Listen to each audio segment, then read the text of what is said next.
किसान साथियों, आज हम देखेंगे एक ऐसी खेती जो किसान को करेगी 35 दिन में माला माल। कंपनी देगी चूजा, कंपनी देगी फीड, कंपनी देगी दवाइयां, ना मंडी की झंझट ना रेट की झंझट। 35 दिन में मुनाफा होगा डबल। फिर कहेंगे भुला दे डर, कुछ अलग कर। भाई आपका बहुत बहुत स्वागत है रविजोन फार्मिंग लीडर में। सामने से जो दर्शक देख रहे हैं उन्हें आप एक बार अपना परिचय दें।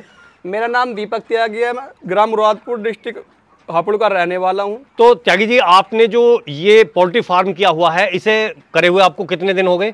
सर, इसे लगभग हमारे पोल्ट्री फार्म को 1.5 साल हो गया है। अब इसकी जो लंबाई है और चौड़ाई है वो आपने कितनी रखी हुई है? इसकी चौड़ाई 30 फुट है और लंबाई इसकी 115 फुट है। इसकी कैपेसिटी जो है 3000 बर्ड्स की है। अच्छा, तो आपने जो है यहाँ जो फीडर या ड्रिंकर लगाए हुए हैं वो क्या सब ऑटोमेटिक है? जी हाँ, इसके फीडर और ड्रिंकर सब ऑटोमेटिक है। यहाँ आपने लाइट का जो प्रबंध किया हुआ है वो लाइट का प्रबंध किस तरीके से किया हुआ है? लाइट का प्रबंध जो है इसमें हमने 2 बैटरी रख रखे हैं और एक सोलर पैनल लगा रखा है बड़ा सा, मतलब 4 प्लेट लगा रखी है। 750 की एक प्लेट है। अगर बाई चांस मौसम खराब हो जाए तो उसके लिए क्या आपने वो किया है? अगर मौसम खराब हो जाता है उसके लिए हमने जनरेटर रख रखा है। अब बात ये आती है दीपक भाई जी कि आपने जो ये पोल्ट्री फार्मिंग कर रखी है ये खुद से की हुई है या कॉन्ट्रैक्ट फार्मिंग की हुई है? ये हमने कॉन्ट्रैक्ट फार्मिंग कर रखी है। कौन सी कंपनी के साथ में की है? आईबी कंपनी के साथ। आईबी। तो ये जो कंपनी के साथ हम कॉन्ट्रैक्ट फार्मिंग करते हैं, इसका सिस्टम क्या होता है? कंपनी के साथ कॉन्ट्रैक्ट फार्मिंग करने के लिए जो है हमें कंपनी जो है चिक्स देती है और दाना भी देती है।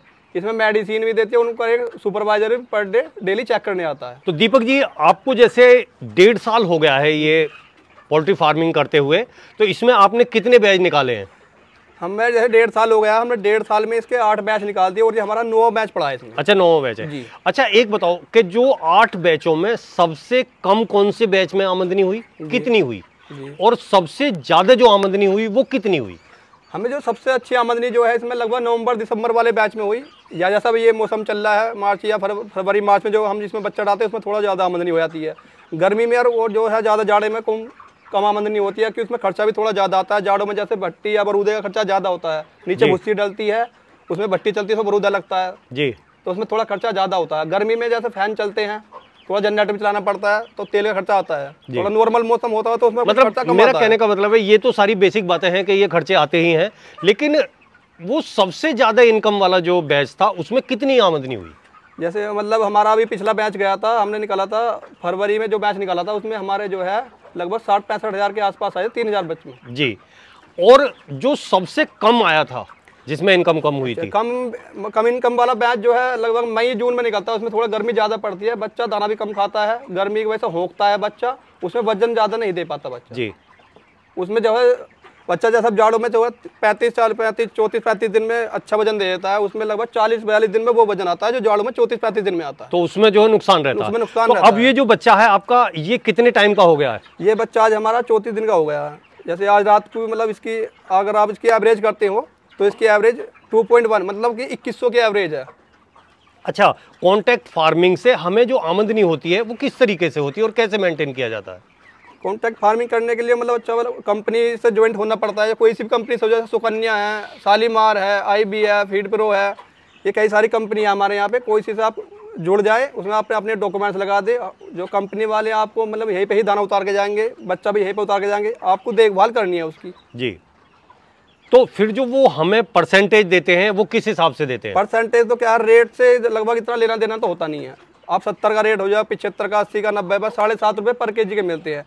इसमें जो है हमें लगभग कम दाने में खवा के, बच्चों को कम दाना खवा के अच्छा वजन देना, तो उसमें हमारा अच्छा प्रॉफिट तैयार हो जाता है। जैसे कि मतलब अगर हमने कम दाने में बच्चा को मतलब 2-2.25 किलो का बच्चा कर दिया तो हमें तो 2-2.5 रुपये इंसेंटिव भी मिल जाते हैं। रेट की अगर हम बात करें, रेट 100 तक तो हमें कोई इंसेंटिव मिलता नहीं है। अगर 100 से 110 का रेट रहता है तो उसमें 10 पैसे हमें पर केजी मिल जाते हैं। जैसा 10 से 115 हो गया तो 20 पैसे पर केजी मिल गए हमें। बच्चा कंपनी का है, दाना कंपनी का है, दवाई कंपनी की है, सुपरवाइजर कंपनी का, सब कुछ डॉक्टर कंपनी का है। अगर बच्चा मरता है या रेट घटता है तो किसान पे तो कोई फर्क नहीं पड़ेगा? देखो, फर्क क्यों नहीं पड़ता है सर, इसमें तो फर्क पड़ता है, फार्मर पे फर्क पड़ता है। रेट का तो इतना कोई फर्क नहीं पड़ता है। अगर मोर्टेलिटी होती है तो इसमें बहुत ज्यादा फर्क पड़ता है एफसीआर पे। जैसे बच्चा 2-2.5 किलो, तो बच्चे ने मतलब दाना उठा लिया, अच्छा, खा लिया, बच्चा तैयार होगा, और बच्चा मर गया तो 2-2.5 किलो जो भी उसने बच्चा दाना खाया वो एफसीआर नहीं टूटेगा क्या? अच्छा, वो तो उसका फर्क फर्क फार्मर पे पड़ेगा कि कंपनी वालों को क्या फर्क पड़ेगा? वो तो फार्मर के पैसे कमाएंगे ना फिर। अच्छा, वो फिर फार्मर का नुकसान होता है। फार्मर का नुकसान है। तो इसमें हमारे फार्मर को क्या ध्यान रखना चाहिए? मोटिलिटी तो फिर बिल्कुल होनी नहीं चाहिए। देखो ये मोटिलिटी लगभग ऐसा तो कुछ नहीं है, मतलब मोटिलिटी तो 1-2% तो होती है, 2 भी हो जाती है, 3 भी हो जाती है। तो भाई जी जैसे मोटिलिटी होती है तो कंपनी की तरफ से कुछ परसेंटेज की छूट होती है? हाँ, छूट होती है। जाड़ों में 5% होती है, गर्मियों में 6% होती है। अच्छा, इसमें अच्छा क्या है, मतलब 15 दिन से पहले अगर बच्चा कोई मतलब मोटिलिटी होती है, उसमें कोई इतना मतलब नुकसान नहीं होता है कि बच्चे ने कम दाना खाया, मोटिलिटी होगी कोई दिक्कत नहीं। अगर 15 दिन के बाद बच्चा मतलब अच्छा वजन देने लगता है, दाना भी ज़्यादा उठाता है और मोटिलिटी होती है, तो उसमें फार्मर का नुकसान होता है। अच्छा, तो उसमें फार्मर का नुकसान। तो इसके लिए मोटिलिटी ना हो हमें किन किन बातों का ध्यान रखना चाहिए? अच्छा, इसमें गर्मी में किन बातों का और सर्दी में किन बातों का? गर्मियों, अगर हम गर्मी की बात करें मोटिलिटी कम करने के लिए, इसमें हमें जो है अपने साइड में पंखे लगाएं, ऊपर फुहारे लगाएं जी। उसके लिए अगर देख रहे हैं आपकी गर्मी ज़्यादा हो रही है तो फुहारे भी चलाएं, पंखे भी चलाएं। साइडों में भी एक जूट का पल्ला आता है, उसे साइड में जितना साइड मतलब हवा चलती है ज़्यादा, फार्म में अंदर को हवा आती है, उस साइड जो है जूट का पल्ला लगाएं, उस पर मतलब पानी का फुहारा लगाएं, उस पर भी पानी के पाइप में कोई बारीक से छेद करवा दें, उसमें उसे लगाएं और उससे मतलब हवा जो चलेगी वो अंदर जो है ठंडी हवा आवेगी, तो उससे मोटिलिटी हमारी थोड़ी कम होगी। और सर्दियों में?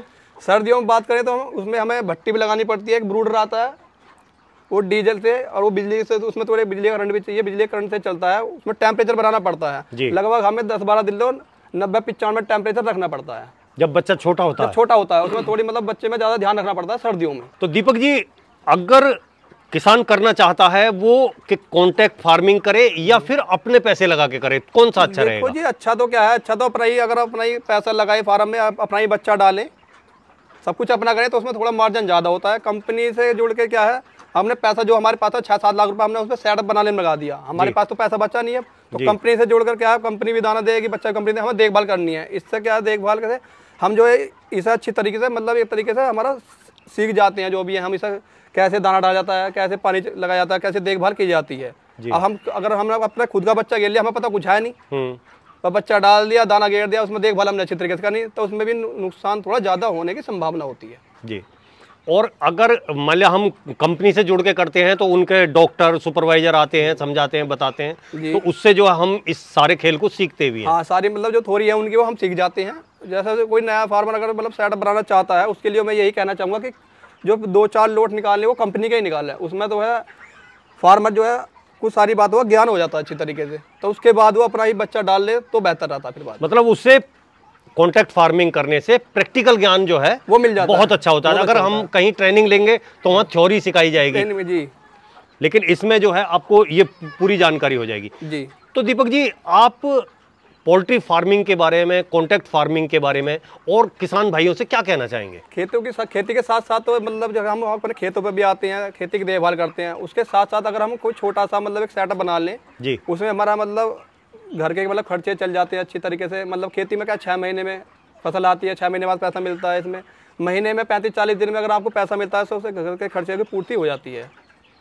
तो दीपक जी अगर कोई किसान भाई ये वीडियो देखने के बाद में उसके मन में आए कि मैं भी पोल्ट्री फार्मिंग करूं और इसकी जानकारी लूं, तो क्या आप एक किसान होने के नाते किसान भाई की सहायता करेंगे? जी हाँ, अगर हाँ इस बारे में कोई किसान हमसे जानकारी लेना चाहता है, मतलब इसे हम उसे जानकारी भी देंगे और अच्छा मतलब उसे मतलब अच्छी बातों का ज्ञान भी देंगे कि मतलब बच्चा कहाँ से मिलेगा या दाना कहाँ से, ये सारी जानकारी, ये सब जानकारी हम दे देंगे।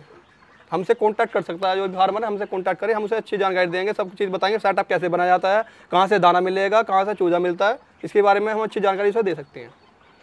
तो दीपक जी आपने पोल्ट्री फार्मिंग के बारे में, कॉन्ट्रैक्ट फार्मिंग के बारे में और पर्सनल फार्मिंग के बारे में, और ये भी बताया आपने कि आपको इसमें बिजली का कनेक्शन नहीं लेना चाहिए, तो उस सब चीज़ों के लिए आपने जो बताया उसके लिए आपका बहुत बहुत धन्यवाद।